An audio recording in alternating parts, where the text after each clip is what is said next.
U.S. homeownership rate falling, this is alarming, to its lowest level in 25 years. Will it get worse before it gets better? And how can you get money? How can you make money? Is there a trade? Let's bring in the panel. Digital Risk's Jeff Taylor, Frost & Frost Wealth Management's Rob Frost, and the Price Futures Group's Phil Flynn. To housing. Nobody wants in here? This is amazing to see this lower rate. Or, you guys, is this really how it should be, that housing is not it's not a given, it's a privilege? Rob, I'll begin with you. Yeah, I mean, you're exactly right. The numbers were alarming, and I think it's going to get a lot worse before it gets better. On the surface, the numbers look okay. The problem is home rentership is up substantially, so when you dissect the numbers, what you really find is that with the rentership way up, it pushes home ownership down to a really low level, and I think things are going to get worse because you have, look into the future, what do you have? Already we have lending standards that are extremely tight, and that's not probably going to get any better anytime soon. In addition to that, you have rising interest rates at some point in the future, and so you couple those all together, and I think it's going to be really difficult for the middle class and certainly for the lower class to become homeowners. Is there a trade, Rob, a name that you like? You know, I think the sector that we really like right now is timber. I think if the housing market does get better, I think timber is certainly a sector that should benefit from that. Jeff, what's your play with the information we now have that home ownership is very low at this point? Well, I agree with everything that Rob just said. I think it's going to get worse before it gets better. We have historically low interest rates, but the problem is the people who are getting jobs right now are somewhat underemployed, and they can't save for that first time down payment for the house. So the play that I like the most is Blackstone. Blackstone was very aggressive during the housing crisis. They've picked up about 50,000 units across the country, and they've got renters in there. And now the great thing about that is they're generating that rental income, but they're also getting historical data on those renters 1, 2, 3 years as they own those houses. So when they eventually want to go to market and sell them, it's a great play to be able to sell to those people who are currently into houses. Blackstone's my play. Jeff makes a great point, Phil, that it's the investment group. Phil's going to come back in just a bit, but it's the investment groups out there, right, Jeff, that had the coin and the credit to be able to purchase and pick up these things. So in a way, I'm just looking at what is that play. And again, they had to rehab some of these, didn't they, Jeff? They absolutely did. They went in, they rehabbed them, they're continuously monitoring them, and they're continuing to work with that borrower. And they're really building a unique one-on-one relationship because they know ultimately they want to exit that property, and that borrower is getting more and more attached to that property. So as they rehab them, improve the properties, you almost sort of have in your built-in buy or your exit strategy. So I love the concept. They got them at great prices during the crisis, and I love the exit. Yep, okay, let us move on to the man who inherited the housing collapse. It was the hot potato in Ben Bernanke's lap. He is now moving on to where the big bucks are made. Can Ben Bernanke's brain and financial world brawn save PIMCO as he now becomes a senior advisor at the firm? Rob, what do you think? His expertise, very academic. Does it translate to PIMCO? Well, we hope so. I mean, on the surface, I would say that I'm not necessarily sure that PIMCO needs savings. PIMCO still manages almost $1.6 trillion, so they're still a big horse. But I think they do need Ben Bernanke. I mean, going forward, we have to unwind this huge debt. Since 2008, our debt has gone from 10 trillion up to almost over 18.5 trillion dollars. First of all, they've got to unwind that. Secondly, we've been at 0% interest rates now for 6 years, and we've got to unwind that also. Interest rates have nowhere to go but up. So I think not only does PIMCO need him because I think they need it for their investor confidence, but I think that they could also learn from him what is behind the Fed's thinking. What was he thinking when he was there? What was his thoughts on how to unwind this? What is the Fed thinking now? Well, I think those are great points, Jeff. And in the end, though, a lot of our viewers have PIMCO funds in their portfolio. Should they feel a little bit more confident that Ben Bernanke's there? Less, even?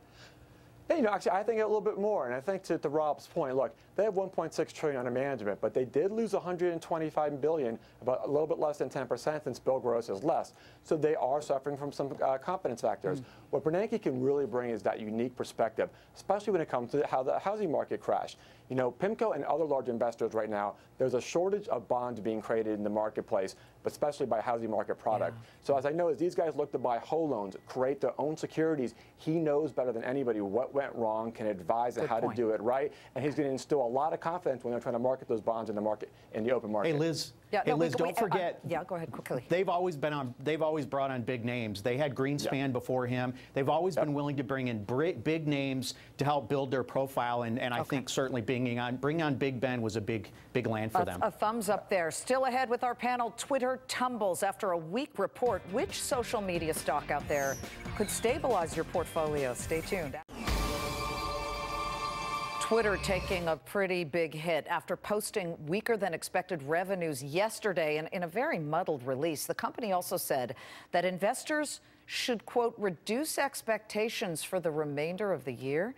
Is there a better social media play? I mean, might not be as sexy and as talked about, but less volatile for your portfolio. We bring back our panel. Phil Flynn, you were watching as a trader when there was a mispunch. That early release is not the story. The story is that they disappointed on revenues that just a month earlier they had said, hey, we're going to be just fine. Right, and it shows you the lack of management or what's going on behind the scenes, or maybe it's really showing a pullback from the advertising sector in that sector. Everybody has been moving towards mobile, towards digital, that type of situation. Obviously, they're missing something big here, and to have that big of a mess with no early warning except for the one you released 10 minutes before you're supposed to. That's not supposed to happen. You got to go with Facebook. I mean, they've led the crowd, they've created the space, and with all their problems, I still think they're the best one on the street. So you got to go with the big name and the uncertain times. Jeff, Twitter or somebody else? For me, it's diversification.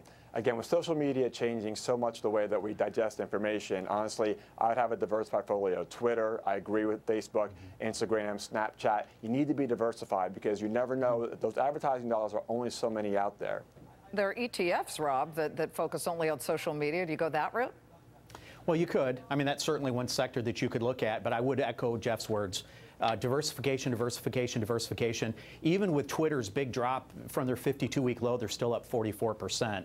So they're still a stock that obviously has had some great performance for their investors. Well, let's hope nobody has all of their nest egg in Twitter, because that's a scary banner there.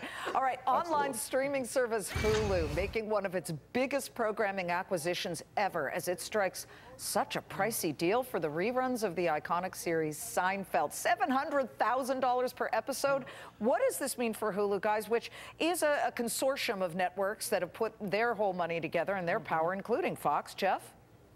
You know what? I really like it. It's that advertisement model versus Netflix subscription. Now that the millennials and everybody has a chance to sort of binge watch Seinfeld, which was an iconic series, I think it's a smart investment. It'll pay off over time, and I really like the play. Phil, is it a little dated?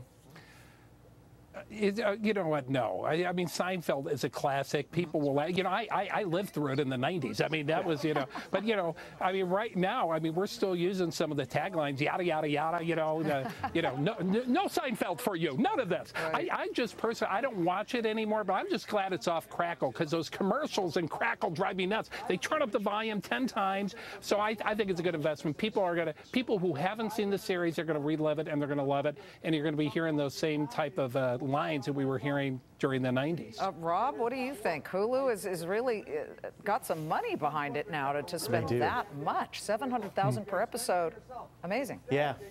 Yeah, the show about nothing, I guess, is a show all about Hulu. I'm excited for them. I think the hard part's going to get to get your older generation to move away from conventional TV, where they can still watch it on, say, TBS, and watch it online. But I think the younger generation, that's where they want to watch it, streaming video. Hats off to Hulu. I'm really excited for them, and I'm excited for them. This may shock all of you, but I'm telling you right now, the tween generation, the early teens, are now watching Grey's Anatomy reruns. I know this from my 13-year-old.